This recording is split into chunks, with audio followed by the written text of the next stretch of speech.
Today is Monday, October 17th. This is the 1976 Cadillac Eldorado rebuilt power antenna from my friend Mike Van Buren in Chicago.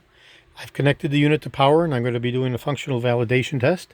And I'll start out by testing the limiting feature by touching the green wire. And we get a limited rise consistent with turning on the radio.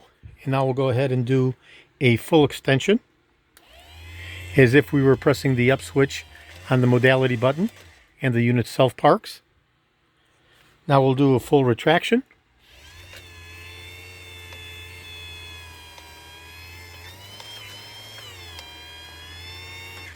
And the unit self-parks. And that's 1976 Cadillac Eldorado power antenna for my friend Mike Van Buren in Chicago.